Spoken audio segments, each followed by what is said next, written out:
감사합니다. 여러분이 기도해 주셔서 우리 교회가 약간 동파로 인해서 물이 좀 찼는데 일주일 만에 복구가 다 됐습니다. 우리 장로님들도 도와주셨고 또 우리 간사님이랑 좀 수고해 주셔가지고 지금 복구가 된 상황이고요. 이따 광고 드리겠지만 이제 그 전에 코로나 상황은 예배 준비하는 인원 20명이었다면 지금 새로 발표된 건 이제 예배 인원의 10% 좌석 오픈이 된 상황이어서 일반 성도님들까지 올 수 있는 상황인데 조금 단계적으로 예배를 좀 이렇게 준비를 해야 될 것 같아서 당장 금요 예배부터 오픈을 하고 그리고 다음 주는 우리 스태프들 새가족부라든지 예배 섬기는 이 분들은 다음 주 예배 때 오셔서 우리 예배를 같이 준비를 해야 되는 거 아닌가 이렇게 생각이 좀 듭니다. 그래서 우리가 이 코로나가 좀 안정이 돼서 20% 30% 이렇게 예배가 확장됐을 때 우리 성도님들이 같이 현장에 와서 예배드릴 수 있는 준비를 저희 직원들뿐만 아니라 우리 주요 예배부나 우리 새가족부는 같이 와서 준비를 할 수 있도록 그렇게 마음을 담아주시면 좋을 것 같습니다. 오늘 하나님 말씀은 이사야 23장입니다. 주변 국가들의 마지막 오늘 심판의 메시지죠. 두로와 시돈에 관한 그런 심판인데 두로에 관한 심판이라고 해도 과언이 아니겠습니다. 우리 23장 1절에서 18절 말씀을 제가 대신 봉독해 드립니다. 두로에 관한 경고라. 다시스의 배들아 너희는 슬피 부르짖을지어다. 두로가 황무하여 집이 없고 들어갈 곳도 없음이요. 이 소식이 기띔 땅에서부터 그들에게 전파되었습니다. 바다에 왕래하는 시돈 상인들로 말미암아 부요하게 된 너희 해변 주민들아 잠잠하라. 시올의 곡식 곧 나일의 추수를 큰 물로 수송하여 드렸으니 열국의 시장이 되었도다. 시돈이여 너는 부끄러워할지어다. 대저 바다 곧 바다의 요새가 말하기를 나는 상고를 겪지 못하였으며 출산하지 못하였으며 청년들을 양육하지도 못하였으며 처녀들을 생육하지도 못하였다 하였습니다. 그 소식이 애굽에 이르면 그들이 두로의 소식으로 말미암아 고통 받으리로다. 너희는 다시스로 건너갈지어다. 해변 주민아 너희는 슬피 부르짖을지어다. 이것이 옛날에 건설된 너희 희락의 성 곧 그 백성이 자기 발로 먼 지방까지 가서 머물던 성읍이냐. 면류관을 씌우던 자요. 그 상인들은 고관들이요. 그 무역상들은 세상의 존귀한 자들이었던 두로에 대하여 누가 이 일을 정하였느냐. 만군의 여호와께서 그것을 정하신 것이라. 모든 누리던 영화를 욕되게 하시며 세상의 모든 교만하던 자가 멸시를 받게 하려 하심이라. 딸 다시스여 나일같이 너희 땅에 넘칠지어다. 너를 속박함이 다시는 없으리라. 여호와께서 바다 위에 그의 손을 펴사 열방을 흔드시며 여호와께서 가나안에 대하여 명령을 내려 그 견고한 성들을 무너뜨리게 하시고 이르시되 너 학대받는 처녀딸 시도나 내게 다시는 희락이 없으리니 일어나 기띔으로 건너가라. 거기에서도 내가 평안을 얻지 못하리라 하셨느니라. 갈대아 사람의 땅을 보라. 그 백성이 없어졌나니 곧 아수르 사람이 그곳을 들짐승이 사는 곳이 되게 하셨으되 그들이 망대를 세우고 궁전을 헐어 황무하게 하였느니라. 다시스의 배들아 너희는 슬피 부르짖으라. 너희의 견고한 성이 파괴되었느니라. 그날부터 두로가 한 왕의 연한같이 70년 동안 잊어버린 바 되었다가 70년이 찬 후에 두로는 기생의 노래같이 될 것이라. 잊어버린 바 되었던 너 음녀여 수금을 가지고 성읍에 두루 다니며 기묘한 곡조로 많은 노래를 불러서 너를 다시 기억하게 하라 하였느니라. 70년이 찬 후에 여호와께서 두로를 돌보시리니 그가 다시 값을 받고 지면에 있는 열방과 음란을 행할 것이며 그 무역한 것과 이익을 거룩히 여호와께 돌리고 간직하거나 쌓아두지 아니하리니 그 무역한 것이 여호와 앞에 사는 자가 배불리 먹을 양식 잘 입을 옷감이 되리라. 아멘. 오늘 이 내용을 전반적으로 살펴보면 이 두로라는 도시에 대해서 이 심판을 하신 걸 좀 알 수 있죠. 시돈도 도시긴 한데 이 두로의 속국 같은 도시입니다. 그러니까 시돈은 큰 영향은 없고요. 이 페니키아 문명의 아주 핵심 도시가 바로 이 두로라는 도시고 이 두로와의 영향을 받아서 속국 역할을 하고 있는 그런 작은 도시가 시돈이고 이 시돈 상인, 두로 상인 하면은 그 당시에는 이 무역 중에 최고의 도시가 바로 두로라는 도시였습니다.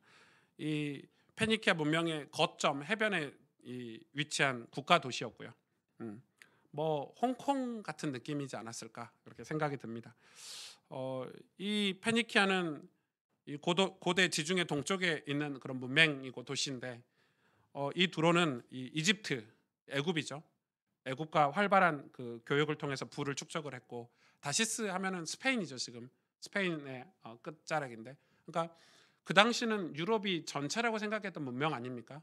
아시아 뭐 미국 대륙이 발견되기 전이니까 그러니까 전 세계의 아주 핵심되는 그런 전체 무역을 관장하는 그런 도시가 바로 이 두로라는 도시였습니다.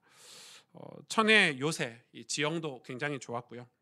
어, 이 스페인에서 먼 스페인 남부의 다시스에서 여기까지 와서 무역을 할 정도로 아주 아시아 내륙의 그런 특산물을 유럽과 또 아프리카까지 공급한 그래서 어느 정도 부가 많았냐면 그 두로에 대해서 그 당시에 그 기록들을 살펴보니까 금과 은은 돌멩이 같이 여겼대요. 금과 은을 돌멩이처럼 흔할 정도로 부를 많이 축적했다고 합니다. 그리고 옆에 있는 시도는 식민 도시가 됐고요. 그래서 애굽에서 추수한 곡식을 통해서 부유하고 풍족한 삶을 살았다. 지리적으로 이점이 있었던 거죠. 지리적으로 이점도 있었고 그런데 그런 풍요를 주었던 신이 바로 바알신, 바알신에게 그 풍요를 받았다 이렇게 생각해서 두로는 바알신을 섬겼습니다. 그리고 음란했고요. 뭐 고린도처럼 음란한 또 아주 타락한 도시였습니다. 사치와 향락에 취해 살았고요. 엄청 교만했죠. 이 두로가 어디 민족인 줄 아십니까? 가나안의 민족입니다. 신기하죠? 여러분 상상도 못했죠? 그러니까 하나님이 이스라엘 백성에게 이 여호수아 갈렙에게 명령하신 게 가나안을 정복했을 때 그 땅의 모든 민족을 멸하라고 했는데 이 두로를 멸하지 않은 거죠. 이 두로는 그때부터 살아남아서 이 바벨론의 전쟁에도 살아남았던 나중에 이 알렉산더 왕에 의해서 완전 멸망했거든요. 아수르에 의해서 완전히 멸망했는데 아주 이 기회를 잘 타고 실제 이 두로에 대해서 조금 계속 설명을 하겠지만 이 두로가 나중에 이 전 세계에 영향을 많이 끼칩니다. 그리고 다윗 솔로몬 시대를 지나서 이스라엘에게도 영향을 엄청 끼칩니다. 이스라엘이 수많은 우상을 섬긴 가장 큰 영향을 끼친 나라 중에 한 나라가 바로 두로입니다. 두로의 것을 계속 이스라엘이 무역을 통해서 받았기 때문에 그때 받아들인 게 이제 바알신이라든지 수많은 우상들을 이스라엘이 두로로부터 받았습니다. 아마 이런 거죠. 이스라엘은 이 부강했다가 다시 쇠락기를 겪었을 때 그게 이 다윗 때 부강했다가 솔로몬 때 부강했다가 쇠락기를 겪었을 때 그게 하나님의 심판인지도 모르고 왜 우리가 쇠락할까? 그리고 들어봤더니 두로는 굉장히 부유하고 잘 살고 그러면 우리가 두로처럼 살아야 되는 거 아닌가 해서 두로의 온갖 이 쾌락들 또 우상들을 들여왔죠. 우리가 일본이 한참 잘 나갈 때 일본의 것을 다 수입해서 쓰던 것처럼 또 미국이 한참 잘 나갈 때 미국의 것을 우리가 들고 들어와서 쓰던 것처럼 또 그냥 물품이나 문화만 들고 들어온 게 아니라 신앙이나 우상들도 가지고 오잖아요. 우리나라 지금 노래방 뭐 이런 거 다 일본에서 가지고 온 거죠. 우리 룸사롱 이런 거 다 일본 문화입니다. 일본은 여러분 전 세계에서 가장 음란한 나라 중에 한 나라입니다. 그만큼 우상을 많이 섬기고 있고 일본은 굉장히 음란한 나라고 폐쇄적이지만 뒤로는 굉장히 음란한 건데 그 음란한 이 향락 문화가 거의 우리나라의 문화가 거의 다 일본에서 이렇게 왔습니다. 그래서 일본을 위해서 우리가 기도하고 선교사를 파송하는 이유가 분명히 있죠. 뭐 그런 것처럼 두로가 그런 나라입니다. 그런 나라이다는 것을 여러분 아시고 그럼 이런 두로는 그럼 오늘날 저와 여러분에게는 이 재물이 풍요에 상징하는 주변 국가 중에서는 뭐 아수르, 바벨론 수많은 나라들은 뭐 강력한 문화, 나라 이런 거였다면 이 두로는 뭘 상징하냐면 재물을 상징하는 국가입니다. 그래서 여러분 우리가 지금 이 유다 주변의 10나라를 다 설명을 했는데 이 10나라가 다 세상의 어떤 죄악의 모습을 우리에게 상징을 하고 있고 유다가 거기를 바라보지 않고 하나님을 온전히 바라보도록 한 나라 한 나라씩 지금 다 하나님이 심판하는 장면입니다. 그러니까 다 사라지는 건데 맨 끝자락에 뭐가 있냐면 이 재물이라는 게 있는 겁니다. 이 재물이라는 것은 이 우리를 흔히 말하면 돈이죠. 돈이라는 것은 강력한 우상입니다. 그러니까 지금 이 맨 마지막 심지어는 9개 나라를 다 심판하시고 그 강력한 아수르 바벨론을 다 심판의 메시지를 하시고 유다를 다시 한번 이 회개를 촉구하는 심판의 메시지를 하시고 마지막으로 지금 다루는 나라가 두로라는 것은 이 두로의 상징은 재물, 그 재물을 향한 우리의 죄악된 우리의 마음들을 오늘 메시지로 주시는 거죠. 좀 자세히 여러분 살펴봐야 될 거고 조금 어렵기도 합니다. 제 입장에서는 이 오승조 목사가 이걸 설교하기가 굉장히 난해하고 어려운 내용이기 때문에 뭐 쉽게 설교하면 되는 거 아니냐, 뭐 물질은 죄다, 뭐 돈은 죄악이다 이렇게 설교하면 되는 거 아니냐. 그렇지 않잖아요. 어떻게 물질이 다 죄악이라고 할 수 있어요? 우리가 어떻게 돈이 없이 살 수 있냔 말이에요. 저도 돈을 쓰고 있고 돈이 없으면 우리 자녀들을 키울 수 없고 돈을 저축하지 않으면 우리 살아갈 수 없는데 우리 삶을 그걸 돈을 무조건 죄악이다. 돈은 뭐 우상이다. 이렇게 설교를 할 수는 없는 노릇 아닙니까? 그렇기 때문에 오늘 말씀을 설교를 준비하면서 굉장히 많이 고심을 했고 역사적인 배경이라든지 또 오늘날 하나님이 우리에게 주시는 이 하나님의 뜻이 무엇인지를 이번 한 주 굉장히 많은 준비 과정을 거쳐서 오늘 설교를 준비를 했습니다. 오늘 2절 3절에 보니까 바다에 왕래하는 시돈 상인들로 말미암아 부유하게 된 너희 해변 주민들아 잠잠하라. 시올의 곡식 곧 나일의 추소. 시올의 곡식 나일의 추소는 전부 애굽을 상징을 합니다. 큰 물 애굽의 나일강이죠. 나일강으로 수송하여 드렸으니 열국의 시장이 되었도다. 지금 두로가 시돈 상인으로 인해서 이 많은 교역을 통해서 이 열국의 시장이 되었다는 거예요. 그러니까 두로가 어느 정도냐면 전 세계 시장이 된 거죠. 무역의 중심지가 된 거죠. 엄청 부유해. 여러분 생각해 보십시오.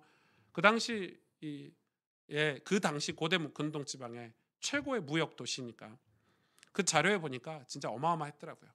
그러니까 뭐 스페인에서 다시스에서부터 무역 배가 오고 또 아시아의 물건들을 아프리카의 물건들을 유럽과 아시아에 서로 교류하는 그 교류였으니까 여러분 대단한 나라였습니다. 두로 이거는 보통 나라가 아닙니다. 근데 이사야는 이 열방에 대한 예언 마지막으로 이 페니키아 이 문명에 대해서 얘기를 하고 있고 그리고 두로에 관한 경고라고 이 말씀을 합니다.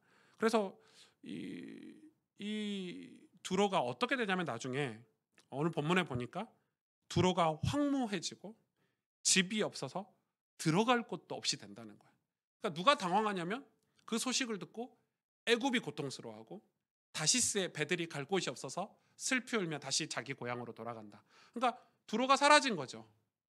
두로가 사라지고 나니까 두로와 무역을 했던 나라들 애굽이라든지 스페인이라든지 다시스라든지 주변 국가들은 배를 다시 돌려서 가야 되니까 여러분 그게 얼마나 어려운 일입니까? 그래서 누가 슬퍼한다고 표현이 되어 있냐면 애굽이 슬퍼하고 다시스의 배들이 그 소식을 듣고 슬퍼했다 기록이 되어 있습니다. 두로가 망해버린 거예요. 그런 상황인 거죠. 이게 좀 비유가 맞을지 모르겠지만 전 세계 경찰 국가 이러면 미국이죠. 미국이 전 세계 안전을 지키고 자국의 이익을 위해서 살기도 했지만 또 자국이 희생을 하고 헌신을 하면서 전 세계 평화를 위해서 이 미국이 많이 희생을 하고 헌신을 했다고 봅니다. 그런 미국이 여러분 이 내부적으로 타락하고 범죄하고 또 내부적으로 어떤 우리가 알지 못하는 이 내부적으로 어떤 그 튼튼한 나라들이 무너지는 걸 볼 때는 우리들이 마음이 아플 수도 있겠죠. 약간 그런 뉘앙스가 아닌가 싶어요. 우리를 보호해 주던 나라, 우리를 지켜주던 나라, 우리에게 같이 동반 성장할 수 있는 나라가 무너졌으니까. 주전 703년에 아수르의 공격으로 인해서 두로는 무너집니다. 아수르는 무려 3년 동안이나 두로를 함락시키기 위해서 이 두로를 포위해서 공격을 퍼붓습니다. 대단한 게 아수르의 공격을 3년이나 막아냈습니다. 왜냐하면 막대한 재산 그리고 애굽과 이 다시스라든지 주변 국가들이 두로를 이 동맹을 맺어서 도와줬기 때문에. 그런데 그 아수르가 대단한 게 3년을 두로를 포위해서 결국은 항복을 받아냈습니다. 이 알렉산더 왕에 의해서 완전히 함락이 되죠. 두로는 지중해 상권을 독점했던 나라로 가장 부강한 국가 중에 하나였습니다. 사실 하나님께서 완전히 멸하라고 하셨던 가나안 족속의 후손들로 구성된 두로인데, 그러니까 가나안 족속이 완전히 멸하라고 했던 가나안 족속 중에 완전히 멸하지 않았던 남아있던 가나안 족속이 형성된 국가가 두로입니다. 그러니까 두로라는 특별한 민족이 있는 게 아니라 가나안 민족 중에서 남아있는 소수의 민족 사람들이 살아남아서 두로라는 지역에서 이제 형성을 한 거죠. 그래서 이 국제 무역과 상업의 중심지로 지중해 연안에 많은 식민지를 두고요. 항해술이 엄청 발달했고 특히 발달한 게 공해가 발달을 했습니다. 그래서 두로는 다윗 왕과 솔로몬 시대 이후에 이스라엘과 매우 친밀한 관계를 유지했습니다. 이상하죠? 영적으로 가장 이 부흥기를 겪었던 다윗 시대 때는 두로와 친하지 않았습니다. 영적으로 가장 부흥기를 겪었던 솔로몬 때는 이 친밀한 관계가 아니었는데, 솔로몬 시대 이후에, 다윗과 솔로몬 시대 이후에 이스라엘과 친밀한 관계가 유지가 됩니다. 이스라엘이 그만큼 이 두로와 친해졌다는 말은 그만큼 두로의 재물, 두로와 교역을 하면서 그들에게 우상이라든지 영향을 받을 정도로 이스라엘은 영적으로 약해졌다는 반증이 될 수가 있겠죠. 그래서 이스라엘이 우상을 섬기도록 가장 나쁜 영향을 끼친 가나안 족속의 후손이 바로 두로입니다. 하나님이 가나안 족속을 완전히 멸하라고 하셨던 이유가 바로 여기에 있습니다. 가나안 족속을 완전히 멸하지 않고 그대로 두니까 그게 결국 부메랑처럼 이스라엘을 우상 국가로 만드는 영향을 했다는 겁니다. 단지 하나님이 여길 다 도륙하고 사륙해 멸망시켜, 그런 하나님이 아니라 이건 죄를 얘기하는 거예요. 재물에 관한 죄. 왜 가나안 정복 때 두로를 살려뒀을까? 그건 이런 거죠. 우리가 신앙생활을 하면서 우리 마음 한켠에 죄를 향한 이 재물은 좀 남겨놔야 되는 거 아닌가? 이 우상은 좀 남겨놔야 되는 거 아닌가? 그걸 좀 남겨놨을 때 우리 자녀들에게, 우리 후손들에게 그게 부메랑이 돼서 돌아온다는 아주 큰 교훈을 저는 준다고 생각합니다. 여러분, 죄는 남겨두는 게 아닙니다. 여러분, 우상은 남겨두는 게 아닙니다. 하나님 멸하려고 하셨을 때 완전 멸해버려야 되는 것들이지. 그걸 애처롭게 여기고 불쌍히 여겨서 남겨두면 나중에 그것들이 성장하고 이 독버섯처럼 자라가지고 큰 강대국을 이뤄서 우리 자녀들을 칩니다.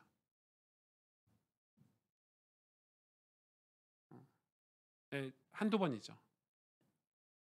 저는 주일 성수를 굉장히 중요하게 여기는 목사입니다. 저는 청소년 사역을 할 때, 저희 모교에서 청소년 사역을 할 때 우리 아이들에게 예배를 철저하게 가르쳤습니다. 예배를 빼먹는 거를 부모님들이 쉽게 생각을 하면 안 됩니다. 너 내일 시험 기간이니까, 너 월요일 날 중요한 시험이 있으니까, 중간고사고 기말고사니까 주일날 하루 정도 안 가도 돼. 그거 아주 무서운 사상이죠. 넌 고3이니까 예배 드리지 않아도 돼. 상황이 안 돼서 예배를 못 드리는 것과 우리가 스스로 예배를 포기하는 건 다른 말입니다. 내가 운동선수고 비즈니스가 있어서 주일날 어쩔 수 없이 회사에 출근했는데 예배를 못 가서 간절한 마음으로, 사모하는 마음으로 예배를 흠모하는 것과, 그래서 못 드리는 것과, 그냥 내 이익을 위해서, 재물을 위해서, 돈을 위해서 예배를 포기하는 것은 전혀 다른 말입니다. 저는 그런 모습을 너무 많이 봤습니다. 교회 안에 우상을 섬기는데 재물에 대한 우상, 돈에 대한 우상으로 인해서 예배를 포기하는 경우를 많이 봤습니다. 근데 그게 우리 자녀들을 완전히 신앙에서 떠나게 하고, 복음에서 떠나게 하고, 교회에서 떠나게 하는 걸 저는 너무 많이 목격했기 때문에 아주 단호하게 이야기했습니다. 주일 예배가 율법처럼 주일 예배 성수를 이야기한다고 저에게 비난하는 분들도 계셨지만, 그럼 눈에 보이는 주일 예배도 안 드리는데 평상시에 하나님을 경배하고 예배하는 거 못 드립니다. 악착같이 밥은 먹으면서, 악착같이 자기 삶의 이익을 위해서는 운동하고 살면서 왜 예배는 악착같이 못 드립니까? 지금 이스라엘이 그 가나안 땅에 정복했을 때 하나님의 말씀을 순종하지 않고 남겨뒀던 그 여지가, 죄에 대한 여지, 돈에 대한 여지죠. 성공에 대한 여지죠. 그런 것들이 지금 큰 부강한 나라를 이뤄서 솔로몬 시대 이후를 치고 있습니다. 그거에 대한 심판입니다. 지금 우리 자녀들에게 재물이 성공의 이유라고 만약에 가르친다면 그 재물로 우리 자녀들은 멸망할 것입니다. 돈이 성공의 이유라고 가르친다면 그 돈은 우리에게 영적인 부분에 있어서는 엄청난 불이익을 우리에게 줄 것입니다. 여러분, 이 돈이라는 것은, 이 재물이라는 것은 재물을 관리하고 건강하게 쓸 능력이 없으면 우리 인생을 망치게 되는 것입니다. 이걸 어떻게 써야 되고 이 재물을 어떻게 관리해야 되고 이게 훨씬 더 중요한 내용입니다. 그래서 여러분, 진짜 부자들, 제가 이런 거에 대해서 잘 부자에 대해서 관심 없지만 유대인에 관한 책들을 읽어보면 어렸을 때부터 뭘 가르치냐면 돈을 어떻게 쓸 것인가, 돈을 어떻게 관리할 것인가, 이런 걸 먼저 가르치지 돈을 많이 벌어서 성공하는 걸 먼저 가르치지 않습니다. 근데 한국 사회는 돈 많은 거를 먼저 가르칩니다. 돈을 많이 버는 걸 가르치지 돈을 어떻게 쓰는지를 배우질 못했기 때문에 저 재벌들이 돈 쓰는 거 보십시오. 흥청망청. 자기 자식들 다 베리지 않습니까?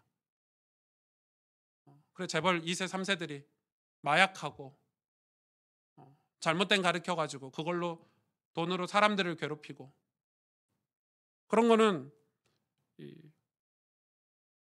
자기가 열심히 자수성가 해가지고 성공한 회장님들이 자녀들이 완전히 피폐한 삶을 사는 것들을 우리 보면서 재물 자체가 우리에게 성공이 돼서는 안 됩니다.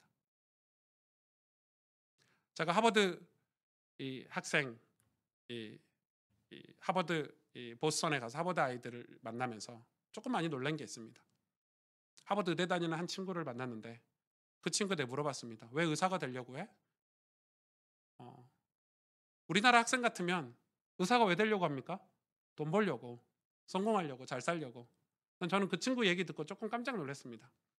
내심 그런 대답을 당연하게 할 줄 알았는데 제가 의사가 돼야 이 병든 환자들, 불치병들을 치유하는 일에 내 일생을 좀 가치 있게 쓰임. 대답이 완전 다릅니다. 돈은 당연히 그 친구가 하버드 의대 나왔으니까 돈은 많이 벌겠죠. 당연한 거고 그 의사로서의 소명, 사명 이런 게 분명히 있는 거죠. 그러니까 공부하는 내용도 다르고요. 우리나라처럼 어느 과에 가면 돈 많이 벌어, 성형외과 가면 많이 벌어, 어디 과에 가면 훨씬 더 부유하고 더 잘 살 수 있어, 이게 아니라는 겁니다. 그러니까 재물을 관리할 능력이 없으면 재물로 완전 망하게 됩니다. 두로는 그거의 전형적인 도시입니다. 돈이 너무 많아가지고 어떻게 써야 될지 모르니까 다 쾌락에 쏟아부었습니다. 우상을 더 화려하게 만드는 데 쏟아부었고, 여러분 돈이 많으면 많을수록 사람이 불안한 거 아시죠? 그래서 더 점쟁이를 찾고 더 우상을 섬기는 거 아시죠? 여러분 신기한 줄 아십니까? 신기한 거 아십니까? 갑부들이, 대기업 회장님들이 점쟁이를 더 찾습니다. 훨씬 엘리트고 훨씬 지적일 것 같은데 점쟁이를 훨씬 더 많이 찾습니다. 가진 게 많으면 점쟁이 안 찾아도 될 것 같잖아요. 더 불안하고 더 소유하고 싶고 더 많은 욕심이 있기 때문에. 오늘 이 두로가 그런 거예요. 얼마나 바알신을 잘 꾸며놨는지, 얼마나 바알 신전을 잘 꾸며놨는지. 그리고 이면에는 자기들이 그렇게 돈을 벌어야 되는 사명, 왜 돈을 많이 벌었는지 이유도 모르니까 흥청망청 써제끼는 거예요. 그 두로의 관료들의 자식들, 상인들의 자식들은 완전히 피폐한, 우리로 말하면 창녀촌이 가득했고요. 가정이, 정상적인 가정이 없을 정도로 가정들은 다 이혼하고 깨지고. 그래서 돈이 많은 게 좋은 것만은 아닙니다. 우리 집에 돈이 많으면 행복할 것 같습니까?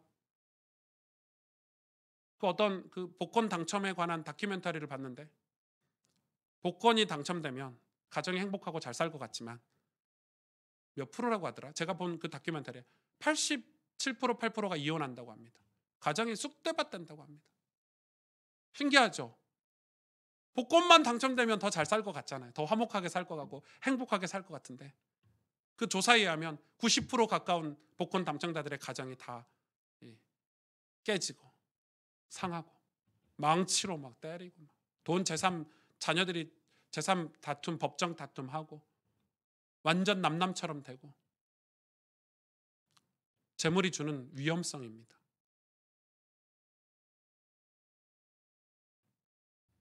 그 두로가 주변국에 끼친 영향력은 더합니다. 오늘 5절에 보니까 그 소식이 애굽에 이르면 그들이 두로의 소식으로 말미암아 고통을 받으리로다. 14절에 보니까 이렇게 기록되어 있습니다. 다시스의 배들아, 너희는 슬피 부르짖으라. 너희의 견고한 성이 파괴되었느니라.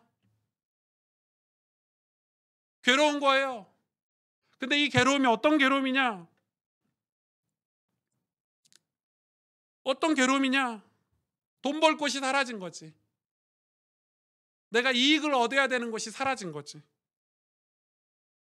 두로가 멸망하고 나니까 애굽과 다시스는 그 무역의 중심지였던 두로, 그게 우리에게 불이익이 되고 살 길이 막막해진다고 생각하니까 완전히 고통을 당합니다. 더 중요한 거는 이스라엘이죠. 이스라엘. 유다. 하나님은 이 두로를 멸망시킴으로써 이스라엘이 의지할 수 있는 모든 주변 국가를 다 패망시킵니다. 그건 뭐죠? 하나님을 온전히 바라보라는 거죠. 여러분, 구약은 하나의 스토리입니다. 여러 사건 같고 여러 인물이고 여러 나라를 설명하는 것 같지만 구약은 하나의 사건이죠. 하나의 스토리예요. 이 유다가 메시아를 바라보지 않고, 오실 메시아를 바라보지 않고 10나라의 각자 특성의 우상들을 바라보던 유다를 하나님은 그 모든 걸 다 끊으셔서 유다로 하여금 메시아를 바라보게 하셨습니다. 그게 오늘날 우리하고도 똑같다고 저는 생각합니다. 그 중에 가장 강력한 우상이 뭐냐? 강력한 이 죄가 뭐냐? 그게 바로 재물에 관한 우상이고 이 부에 관한 우상입니다. 이런 두로를 멸망시키고 오늘 17절 18절에 보니까 이런 메시지가 있습니다. 70년 후에 이 두로를 다시 회복시킨다는 메시지가 있는데, 70년이 찬 후에 여호와께서 두로를 돌보시리니, 이 에스라 3장 7절에 보니까 실제로 두로의 재물이 성전에 쓰였다는 기록이 잠깐 있긴 해요. 그 말은 무슨 말이냐면 여러 가지 해석이 있는데, 가장 첫 번째 해석은 두로는 멸망하지만 두로에서 몇 사람이 건진받아 돌아와서 이 하나님의 성전에 그 재물이 쓰임 받는다는 게 첫 번째 실제 있었던 일이고, 또 하나는 이 70년은 완전한 때, 마지막 때를 상징하거든요. 이 7은 완전 숫자이기 때문에 이 70년은 이 마지막 때를 설명하는 거죠. 이 바벨론에 대한 예언부터 시작한 열방에 대한 예언이 두로에 대한 예언으로 마무리되고 있는데, 오늘 이 단락의 가장 큰 주제가 무엇이냐면 하나님의 주권과 하나님에 대한 남유다의 의지거든요. 그게 큰 두 가지 이 기둥과 같은 주제인데, 이 열방에 대한 예언을 통해서 열방을 통치하는 분이 하나님이다. 하나님이 주권을 이야기하는 거고, 만군의 여호와께서 이 모든 것들을 그냥 두시는 게 아니라 패망시키신다. 그러면서 열방이 강한 것 같고, 열방이 자기 스스로 부흥한 것 같고, 자기 스스로 대단한 우상들을 섬겨서 성공한 것 같지만 실상은 하나님 통치 아래 있다. 하나님 통치 아래 있을 뿐이다. 그러니까 유다는 열방을 의지하지 말아라. 그 마지막 순서에 두로가 나온다는 거예요. 두로는 당시에 부의 상징이었는데,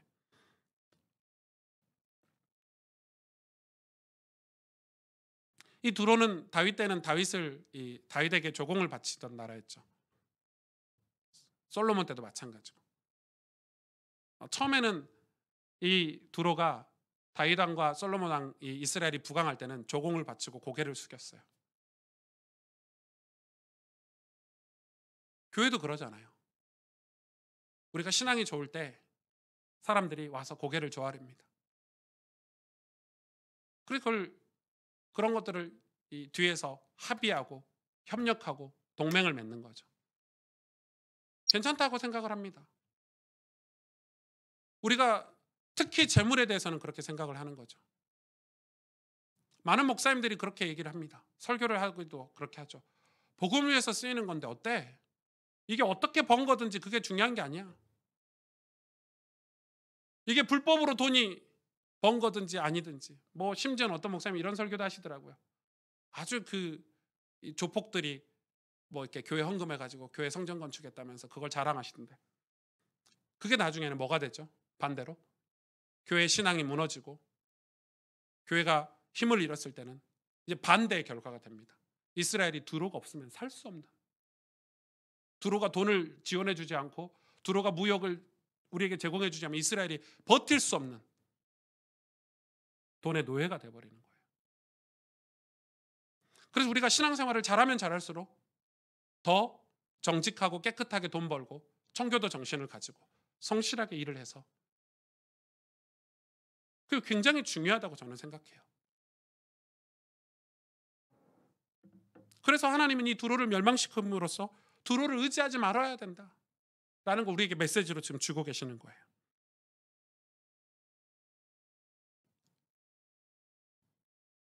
너무너무 중요하죠. 너무너무 중요해요.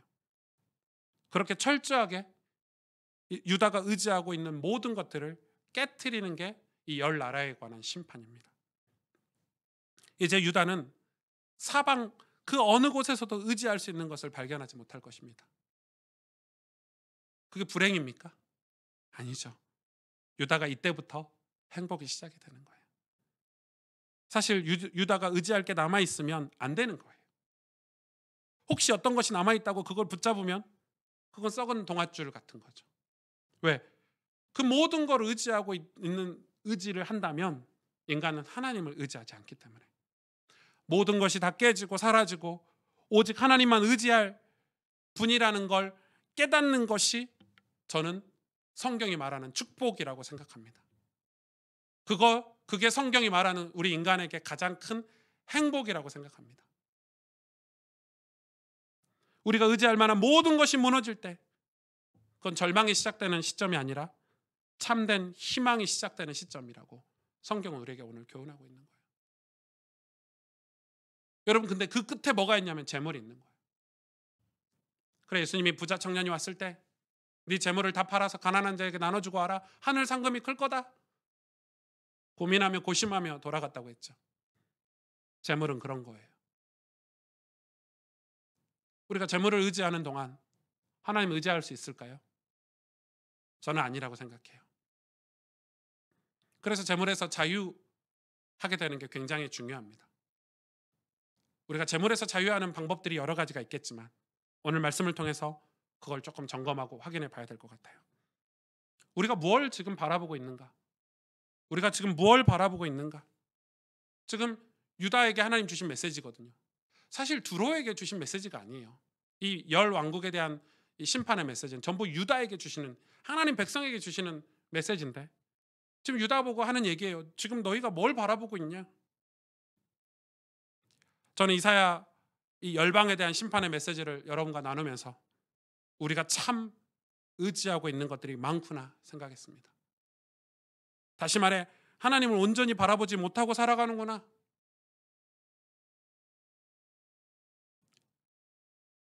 예전에는 아무것도 가진 것이 없고 배경도 없고 실력도 없고 이럴 때는 진짜 하나님만 의지하고 바라봤는데, 제 모습을 봤을 때요. 신학교 때는 정말 아무것도 가진 게 없었거든요. 뭐 돈, 뭐 집은 뭐 가난하고 뭐 그런 걸 떠나서 의지할 거라고는 아무것도 없어서 정말 하나님 한 분만 의지했는데 그 기쁨이 너무 컸어요. 새벽마다 밤마다 하나님 의지하는 그 시간이 너무 설레고 좋았는데 어느 순간부터 의지할 게 너무 많은 거예요. 배경도 생기고 동맹 맺을 것들도 생기고 경험들도 쌓이고 주변에 실력 있는 사람들도 눈에 들어오기 시작하고 시스템들이나 프로그램들도 눈에 들어오기 시작하고 또 결혼을 하고 가정을 이루다 보니까 이 타협할 것들이 많이 생기더라고요. 타협할 것들이 너무 많이 생기니까 하나님이 저에게 맡겨주신 어떤 부흥, 거룩함, 어떤 이 시대의 소명들은 희미해져 가고,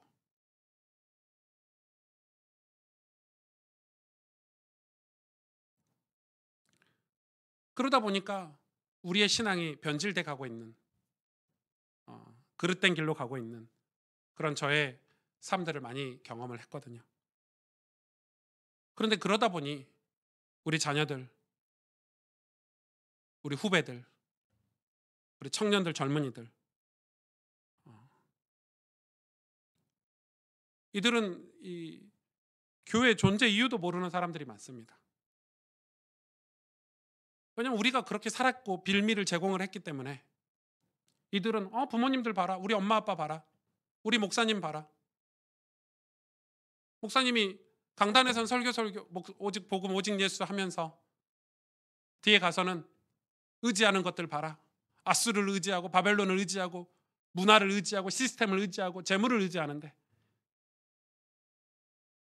당연히 그들은 하나님을 의지할 게 없는 거, 그것들이 다 부메랑이 돼서 우리 자녀들을 다 치고 있잖아요.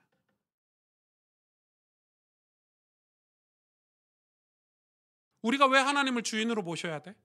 우리가 왜 회개해야 돼? 우리가 왜 눈물로 기도해야 돼? 지금 젊은이들이 하는 얘기입니다. 우리가 왜 하나님만 온전히 바라봐야 돼? 하나님보다 훨씬 좋은 것들이 주변에 이렇게 널렸는데.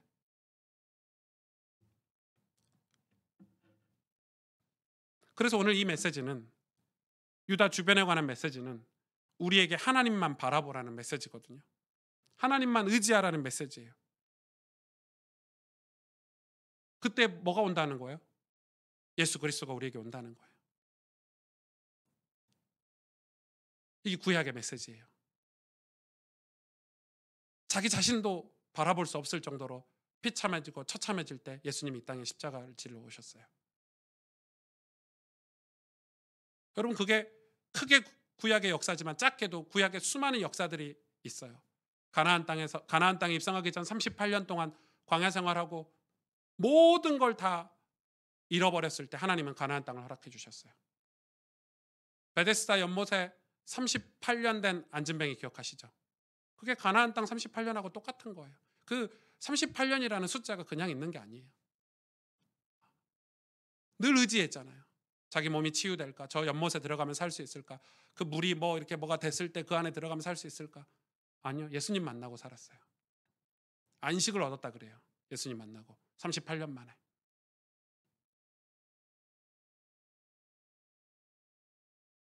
우리가 하나님을 의지한다는 것은 그 의지를 통해서 뭐가 오냐면 부흥이라는 게 와요. 부흥은 뭐예요? 우리 내면이 새 사람이 되는 거예요. 예수님 믿고 완전 천국 백성이 되는 거예요. 이 땅에서 구원의 백성으로, 하나님 나라의 백성으로 사는 삶을 얘기해요. 그게 부흥이에요.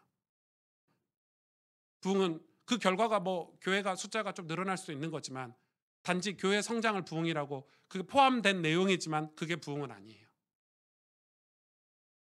부흥은 우리 속 사람의 변화를 얘기해요.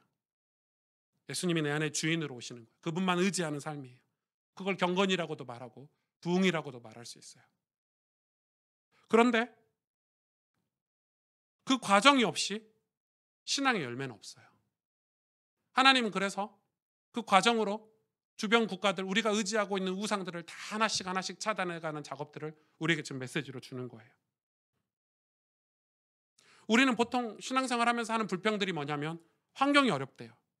상황이 안 된대요. 그 말은 무슨 말이죠? 환경과 상황이 우리에게 우상으로 있는 거예요. 돈이 많으면 헌금할게. 여유가 있으면 예배드리러 갈게. 성경 읽을 시간이 있으면 내가 성경 읽을게. 이런 식인 거예요. 옛날에 우리 장로님 권사님들 신앙생활할 때 기도할 시간이 있었습니까? 낮에는 밭일하죠. 애들 키워야 되죠. 하루 세끼 밥해야 되죠. 새벽같이 일어나서 일해야 되죠. 시부모들 모시고 살아야 되죠. 그런데 기도하고 싶어서 남들보다 일 10배로 더 해놓고 교회 가서 예배드리던 시대가 있었어요. 초대교회 성경에 있는 인물들 성경 읽을 시간이 있었어요? 예배할 시간이 있어서 예배합니까? 아니요. 그건 이 시대가 정말 잘못하고 있는, 우리가 정말 우리 아이들에게 잘못 가르친 거예요. 야, 너 할 거 다 하고, 공부할 거 다 하고, 돈 벌 거 다 하고, 돈 벌고, 성공할 거 다 하고 나서 교회 예배 드리고 성공하고 직분 감당해. 말도 안 되는 소리예요. 여러분, 우리가 두려워할 게 무엇인 줄 아십니까? 우리 자녀들이 예수님을 모르는 세대가 나올까 두렵습니다. 그럼 구원 못 받고 다 지옥 가요, 여러분 자녀들은.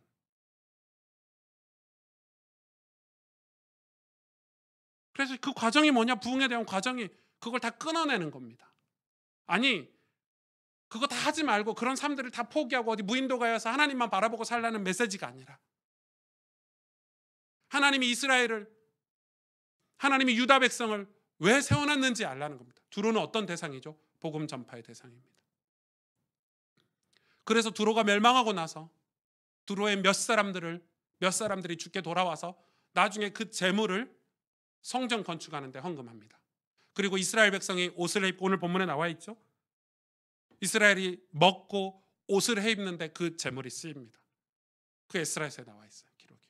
그 말은 뭐예요? 예수 믿고 돌아왔다는 거예요. 그 말은 뭐예요? 이스라엘이 두로가 망하고 나서 그들에게 복음을 전했다는 거예요. 그 우리 주변 국가들을, 우리가 그 우상 국가들이 우리가 복음을 전해야 되는 대상들이지, 하나님 백성들에게. 우리가 그들의 노예가 되라는 거 하나님 주신 게 아니라는 거예요.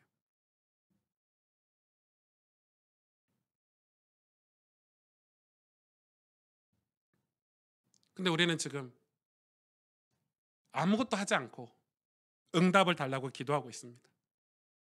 그게 한국교회 지금 성도들의 어떤 모습이 아닌가, 저와 여러분의 모습이 아닌가. 이 예배는 극장식 예배가 됐고, 관람하는 예배가 됐고, 신앙생활이 없는 거죠.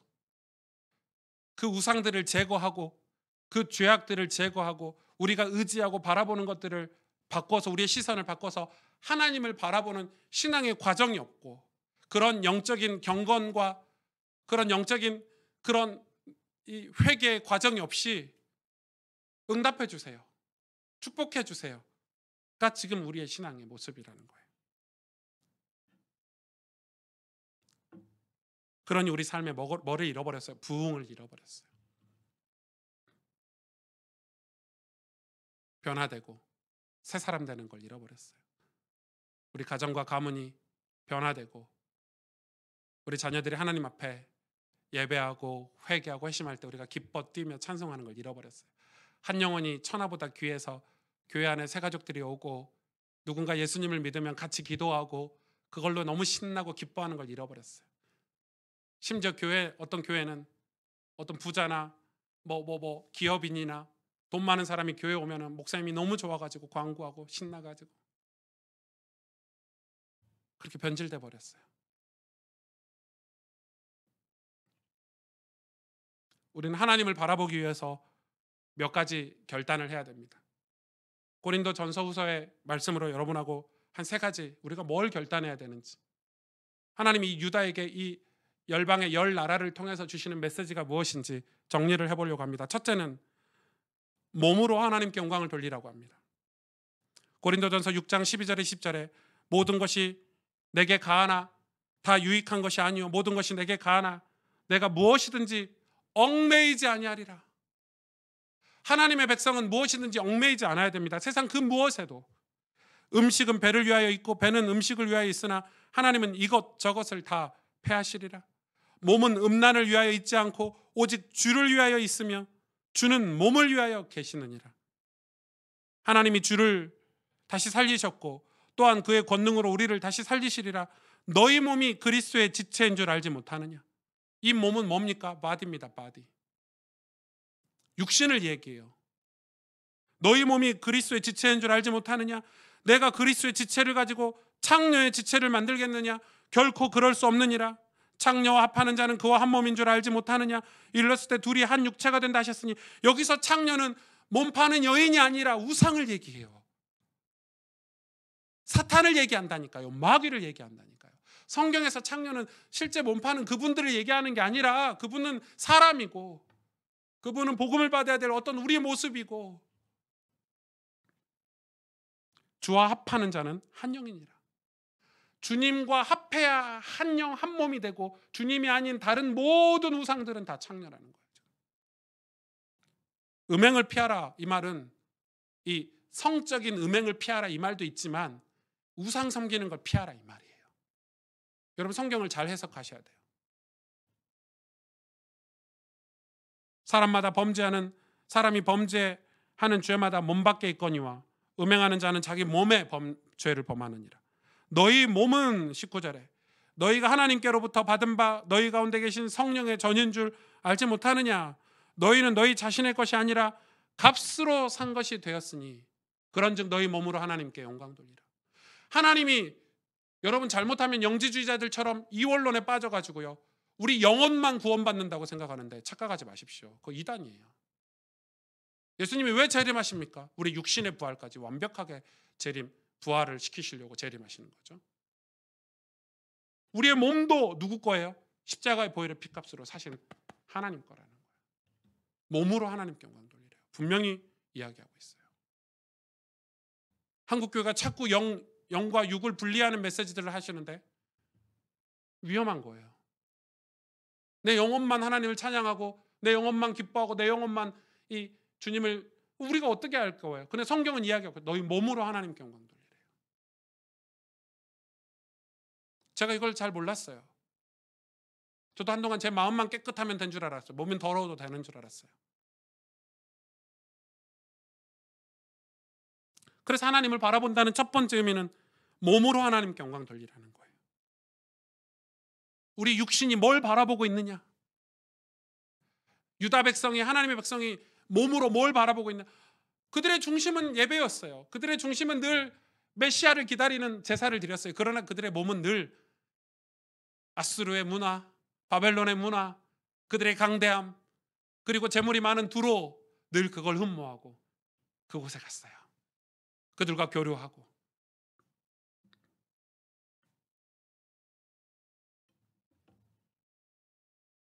신앙은 우리 삶으로, 우리의 몸으로, 삶이 몸이죠. 하나님을 바라보는 거예요. 그렇기 때문에 예수님이 이야기했어요. 너희 물질이 있는 곳에 너희 마음도 있구나. 돈이 있는 곳에 너희 마음도 있구나. 가난한 자를 돕지 않고 어찌 나를 사랑한다 하느냐. 가난한 자를 섬기지 않고 너희가 어찌 주님을 섬긴다고 하느냐. 그 말은 너희가 진짜 교회 헌금만 하고 예배만 드리면 너희가 하나님 축복하신다고 하는데 하나님 그걸로 절대 축복 안 하신대요. 여러분 성경 곳곳에 기록되어 있어요. 고아와 과부를 돌보지 않는 신앙은 신앙이 아니래요. 가난한 자를 돌보지 않는 신앙은 신앙이 아니래요. 그래서 저희가 비브리지를 만든 거예요. 개척할 때 같이. 우리가 한 달에 돈 10,000원이지만 뭐 몇만 원이지만 우리가 병든 자, 가난한 자를 위해서 후원하고 그들을 섬기려고 하는 거는 저는 교회가 그거 반드시 같이 가야 된다고 생각해요. 아, 교회가 복지를 잘하자 그런 의미가 아니에요. 좀 복지하자 시스템. 아, 그 복지하면은 교회가 나라에서 혜택을 받고 복지하면은 교회가 좀 부흥할 수 있어. 그 말이 아니에요. 그런 얼토당토한 이 동기를 가지고 요행을 가지고 목회하자는 게 아니에요. 성경이 이야기하고 있는 거예요. 돈을 쌓아놓고 있는 부자 청년에게 다 나눠주고 나를 따르면 하늘 상금이 크다고 말씀하고 계세요. 11조는 하나님의 것을 하나님께 드리는 거예요. 내 것을 하나님께 드리는 게 아니에요. 하나님이 주신 것을 다시 하나님께 드리는 거예요. 이 모든 게 다 하나님 주신 거다라고 인정하는 거예요. 주권과 하나님 의지하는 걸 인정하는 거예요. 즉 재물 자체가 중요한 게 아니라 내 몸이, 내 삶이 무엇을 바라보고 사느냐가 굉장히 중요해요. 그래서 내 몸이, 내가 내 인생길을 걸어가는 발걸음이 바라보고 있는 그것이 내 인생을 평가할 수 있어요. 전 우리는 멋있는 삶 살 수 없을 수도 있어요. 뭐 돈이 엄청 많아가지고 기부하고 남을 돕고 뭐 이렇게 뭐 신문에도 나오고 뭐 그러면 되게 좋겠지만 우리는 삶은 그러지 못하잖아요. 하루 벌어서 하루 먹고 살 정도로 빠듯하게 살아요. 그러나 그 속에서 내 몸이 내가 정말 부흥을 꿈꾸고 하나님이 원하시는 이 땅에서 삶을 바라본다면 내가 내 삶을 일부분을 내가 그들을 위해서 헌신하고 희생할 수 있어요. 그게 돈뿐이 아니에요. 내가 돈 10,000원을 후원하기 어려우면 내 삶을 후원할 수 있고 내 기도를 후원할 수 있고 내가 헌신하는 내 삶의 일부분을 시간을 드릴 수 있는 거예요. 저는 그렇게 생각해요. 그걸 하나님이 다 셈하시고 감찰하신다고 기록하고 있어요. 왜냐하면 안 그러면 우리 인간은 끊임없는 죄의 욕심에 빠져서 부패하기 때문에 두로처럼 되기 때문에.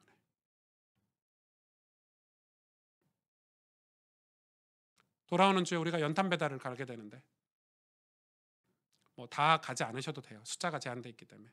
이 신청이 이미 끝났는지도 모르겠어요. 제가 그런 데를 왜 자꾸 봉사활동을 가냐면 우리 젊은이들과 함께 가려고 하냐면 가서 보라는 거예요.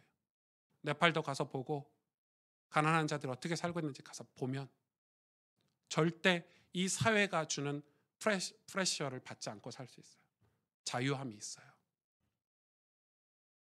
나는 엄청 부유하구나. 저는 제가 부자라는 거를 네팔 가서 늘 느껴요.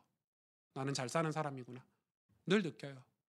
네팔은 최상위 계급, 그러니까 상류층이죠. 상류층이 끽 해봐야 30-40만 원 받아요. 네팔에서 제일 잘 나가는 의사, 안과 의사가 평균 연봉, 월 수입이 20-30만 원밖에 안 돼요. 평균 네팔 그 국민 평균이 10만 원이 채 되지 않아요. 세계 최빈민 국가 중에 하나예요. 그러니까 우리가 가서 막 10,000원짜리, 20,000원짜리 막 밥 사 먹고 이러는 거 보면 따로 목사님 막 눈 이러시죠. 10,000원짜리 한 장이면 아이가 교육을 받을 수 있어요, 한 달. 거길 갔다 오니까 제가 자유해요. 만족하고 살 수 있더라고요. 우리가 몸으로 하나님을 바라본다는 것은 굉장히 중요한 메시지고요. 그리고 두 번째, 하나님을 바라본다는 두 번째는 우상 숭배를 피하라는 거예요. 고린도전서 10장 14절에서 22절에 그런즉 내 사랑하는 자들아 우상 숭배하는 일을 피하라. 나는 지혜 있는 자들에게 말함과 같이 하노니 너희는 내가 이르는 말을 스스로 판단하라. 우리가 축복하는 바 축복의 자는 그리스도의 피에 참여함이 아니며 우리가 떼는 떡은 그리스도의 마음에 참여함이 아니냐. 떡이 하나요 많은 우리가 한 몸이니 이는 우리가 다 한 떡에 참여함이라. 육신을 따라 난 이스라엘을 보라. 제물을 먹는 자들이 제단에 참여하는 자들이 아니냐. 그런즉 내가 무엇을 말하느냐.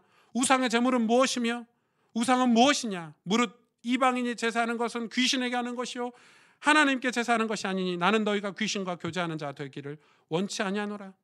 너희가 주의 잔과 귀신의 잔을 겸하여 마시지 못하고 주의 식탁과 귀신의 식탁에 겸하여 참여하지 못하리라. 그러면 우리가 주를 노여워하시게 하겠느냐. 우리가 주보다 강한 자냐. 두 번째, 하나님을 바라보기 위해서는 우상 숭배를 피해야 돼요. 두로는 재물이 넘치는 도시였지만 그와 함께 늘 붙어있던 게 바로 우상이었습니다. 왜냐하면 인간의 죄성은 재물과 함께 우상을 향하게 되어 있습니다. 그 우상은 인간의 내면의 욕망이 형상화된 겁니다. 인간 내면의 욕심이 형상화된 게 우상입니다. 여러분, 바알신은 존재하지 않습니다. 그러나 인간 내면에 풍요로워지고자 하는 욕심이 바알신을 만들어낸 겁니다. 거기에 사단이 역사하는 겁니다.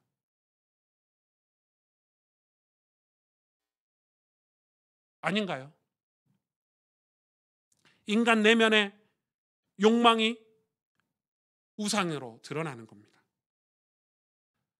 인간은 하나님처럼 되려고 하는 그 마음이 우상인데 자기가 하나님처럼 되게 하기 위해서 우상을 만들어냅니다.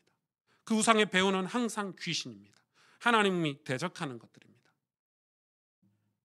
우상을 섬기는 사람들은 판단력이 흐려집니다. 점쟁이 집에 가서 점을 계속 보기 시작하면 계속 점쟁이 집을 가야 됩니다. 빠져나올 수 없습니다. 왜? 그 말이 맞다고 생각이 되고 그게 행여나 소 뒷걸음질 치다가 뭐라도 밟으면은 그게 맞아 떨어져 가지고 점쟁이 집에 늘 빠져 살아야 됩니다. 그걸 운명 사주팔자라고 합니다. 예수님을 믿지만 우상 섬기는 사람들이 많습니다. 그건 자기 자신을 여전히 믿고 있다는 거고 여전히 자기 마음의 욕망을 우상으로 섬기고 있다는 것입니다. 사람들은 거기서 벗어나질 못합니다. 성경은 이야기하고 있습니다. 우리가 주보다 강한 자냐. 그런 우상은 우리를 구원해 줄 수 없습니다. 우리를 멀쩡하게 이 땅에서 멋있고 아름답게 살지 못하게 합니다. 하나님의 백성은 이 땅에 멋있고 아름답고 가치 있게 살아야 되는데, 떳떳하고 정직하게 살아야 되는데, 우상은 우리를 절대 그렇게 살지 못하게 만듭니다. 그래서 우상에서 벗어나라고 합니다. 우상 숭배하는 일을 피하라고 합니다. 우상 숭배 피하기 위해서 뭐 해야 됩니까? 성경은 하나님을 예배하라고 합니다. 어쩌면 예배도 우상 숭배입니다. 그러나 우리 자신을 섬기는 게 아니라 하나님, 참신 되신 유일하신 하나님을 섬기는 우상 숭배, 이양하려는 우상 숭배, 하나님을 섬기십시오. 우리를 구원하시고 우리를 영원에서 구원하시고 죄에서 건지시며 내세가 분명히 있고 천국과 지옥이 분명히 있는데 우리를 천국으로 인도하시는, 우리를 구원하실 수 있는 하나님을 섬기라고 성경은 얘기하고 있습니다. 하나님을 예배하라고 얘기하고 있습니다. 그게 하나님을 바라보는 두 번째입니다. 그리고 세 번째, 하나님을 바라보기 위해서는 고린도후서 6장 1절에 10절에 이렇게 기록하고 있습니다. 우리가 하나님과 함께 일하는 자로서 너희를 권하노니 하나님의 은혜를 헛되이 받지 말라. 이르시되 내가 은혜 베풀 때 너에게 듣고 구원의 날에 너를 도왔다 하셨으니 보라 지금은 은혜 받을 만한 때요 보라 지금은 구원의 날이로다. 제가 10절까지 살고 싶은데 시간이 없습니다.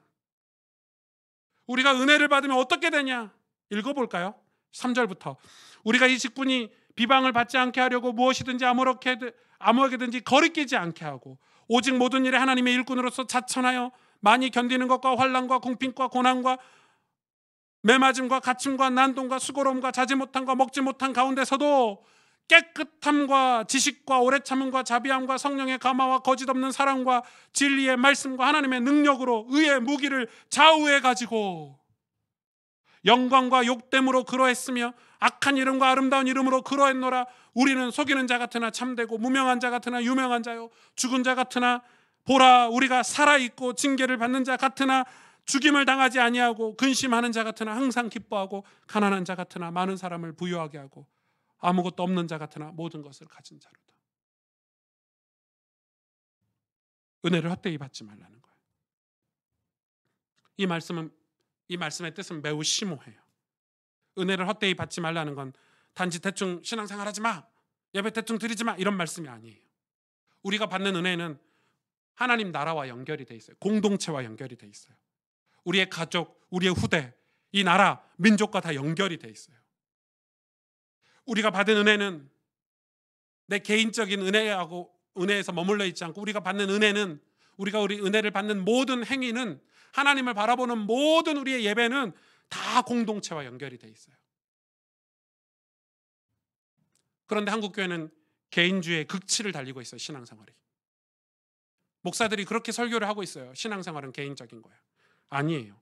신앙은 결코 혼자서 할 수 있는 것도 아니고 혼자 열매를 맺을 수 있는 것도 아니에요. 마치 우리 개인이 국가와 연결되어 있고 혹은 우리 개인이 가족과 연결되어 있는 것과 같은 거예요. 신앙은 영향을 받고 영향을 줘요. 그것은 단지 육신적인 것에만 제한되는 게 아니라고 생각돼요. 우리가 기도하는 게 우리는 모르지만 하나님은 그 기도를 사용하셔서 우리 후대에 열매를 맺게 하실 수 있고요. 어느 나라에서 열매를 맺게 하실 수 있는 거예요. 그래서 이렇게 작은 교회를 개척하고 목회를 하면서도 발버둥 치는 이유는 분명 우리의 때가 끝나면 가스펠교회가 우리 자녀들에게 혹은 이 나라와 민족에게, 이 선교지에게 남기 때문에. 이 가스펠교회가 다음 세대 어떤 모습으로 남겨질까? 그게 제가 개인적으로 가장 크게 붙잡고 있는 목회 방향 중에 하나예요. 성경은 공동체 신앙을 얘기해요. 그게 신앙이라고 가르치고 있어요. 신앙 이러면 우리 개인이라고 생각하지만 성경은 신앙 이러면 공동체 신앙의 의미를 포함하고 있는 거예요. 지금 우리는 신앙생활하면 나 혼자 하는 거라고 이 생각이 먼저 들죠. 그건 잘못된 거예요. 성경에서 신앙생활 이러면은 공동체 신앙을 전제로 한 걸 얘기하고 있는 거예요. 개인에게만 꽃 피우는 신앙의 열매란 건 없어요. 그런 신앙은 위험한 신앙이에요. 신앙은 수평적으로, 수직적으로 전달돼요. 신앙이 비록 제 각각의 옷을 입고 있지만 결코 개인주의는 아니에요. 개인이 은혜 받기 위한 모든 시간들을 하나님이 기억하시고 사용하세요. 그것이 내 가족과 내 교회 지체들, 더 나아가 이 땅의 모든 영혼들에게 구원의 날로 사용하세요. 그러니 은혜를 헛되이 받지 말라는 거예요. 자녀를 위해서라도 은혜를 헛되이 받지 말라 이 말이에요. 우리 후대들을 위해서라도 은혜를 헛되이 받지 말라는 거예요. 우리의 모든 신앙의 과정이 열매로 우리 자녀들에게 맺힐 거예요. 그걸 보고 목회를 하면, 그걸 보고 신앙생활을 하는 걸 뭐라고 그래요? 비전이라고 그러는 거예요. 성경에서 말하는 비전이 그거예요. 여러분, 저도 편하게 목회하고 싶죠? 왜 저라도 술 안 먹고 싶겠어요? 저도 친구 목회자들하고 야, 우리가 와인 한 잔, 맥주 한 잔 시원하게 마실 수 있지? 왜 안 먹고 있겠어요? 왜 저라도 훌륭한 목사님들이 설교한 거 그대로 온 것 같다 설교하면 얼마나 편하겠어요? 일주일 내내 성경 뒤지고 머리도 나쁜데 논문 뒤져가면서 다른 목사님들 설교한 거 살펴가면서 우리 성도님들 한 분 한 분 생각해 가면서 하나님 앞에 엎드려서 기도해 가면서 오늘 이 본문이 주는 메시지가 무엇인지 고민하고 또 고민해 가면서 밤새워 가면서 설교 준비를 왜 하겠어요? 후대에 남기고 싶은 목회자의 모습, 삶이 있고 교회 모습이라는 게 있잖아요. 그게 꿈이기 때문에 그걸 기쁨으로 섬기고 있는 거예요. 무엇보다 부흥을 꿈꾸고 있어요. 부흥을 꿈꿔야 돼요. 우리가 먹고 사는 것 때문에, 돈 때문에, 세상의 성공과 명예 때문에 부흥이 희미해지면 안 돼요. 우리가 비록 환경이 열악하지만 부흥이 희미해져서는 안 돼요. 그럼 그 부흥이 나의 때에 일어나지 않아도 돼요.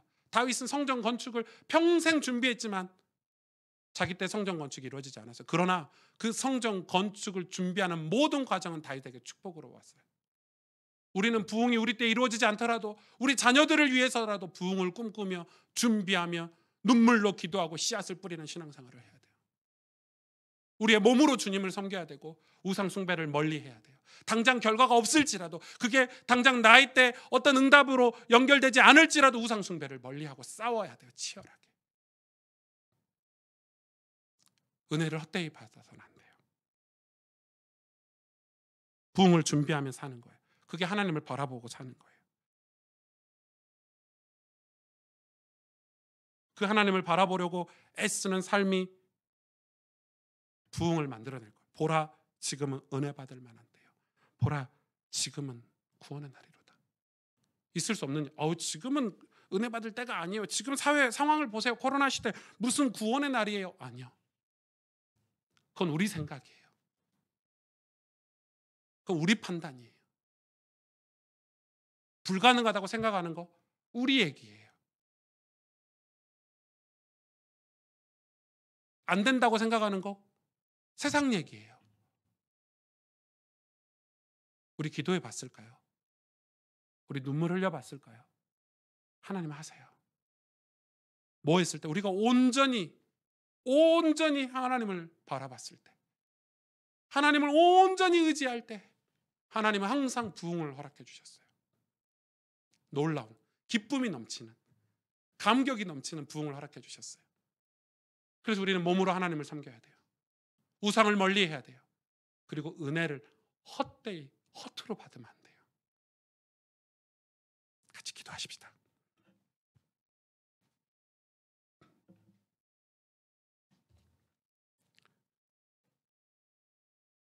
두로라는 도시는 부에 상징하는 도시였고, 그 재물은 세상에 막강한 영향력을 끼쳤습니다.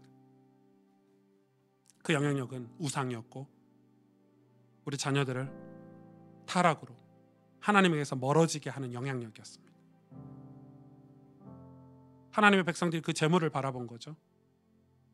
그 재물을 바라보기 시작하면서 유다는 하나님을 잊어버렸습니다. 하나님이 맡겨주신 거룩한 부흥의 꿈도 잃어버렸습니다. 하나님이 허락하신 이 땅에서의 참된 축복에 대한 감사와 기쁨을 잃어버렸습니다.